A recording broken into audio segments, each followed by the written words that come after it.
Academic this class. So I want to treat the different cases of kinematics that you need to take note of, especially when it has to do with velocity and initial velocity and final velocity. So if your question says how fast, it's talking about speed, and speed is the same thing as velocity. It's just that velocity is speed with direction, so displacement over time. So the same thing, you need to know that distance is the same thing with displacement. Distance is the same thing as displacement. So it's just that displacement is distance with direction. This is not what I came here to do today. So okay, let's say they tell you a body leaves with a velocity of 20 meters per second.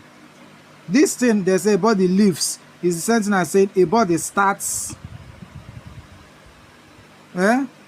with a velocity of 20 meters per second. So if it starts with a velocity of 20 meters per second, that means it's starting from rest. So u will be equals to 0. So v will be equals to 20 meters per second. You need to take note of that. Now another case where you need to take note of is, so this is case 1. They say a body starts from rest. You need to know the body starts from rest is equals to u equals to 0. But see how technical this question is. You see how technical it is. So for example, another question, another case, case 2, they tell you a body moving with velocity of 10 meters per second. So for the fact they tell you that the body is already moving, the body is moving, so they don't know when it started, but at the point where it was noticed, it's moving with a velocity. At this point, u is equals to 10 meters per second. So unless there's another velocity given to you, but once at some point as it's moving, there is no v here, which means that v definitely final velocity is when it comes to rest, which will be 0. So if they tell you case 3, v means final velocity, u means initial velocity. If they tell you a body decelerates or stops or brake is applied,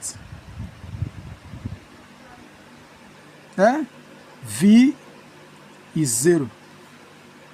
Case 4, if they tell you to calculate total distance covered, now for total distance covered, for you to be able to calculate total distance covered, the velocity has to come to rest, or you say the body has to come to rest. And whenever the body is at rest, or whenever the body comes to rest, v is equals to 0. If you like, think your handwriting is finer than my own. It's because I'm rushing. Let me just tell you. So now for case 5. For case 5, when they ask you, when a question asks you, what was I saying? Okay, when they tell you a stationary body, in a case where they say something about a stationary body, that means that initial velocity is 0. So you need to know this. So see the 5 cases. So you can pause it, go through it. So remember I said where u is equals to, where u and v is equals to final velocity. Thank you. Subscribe.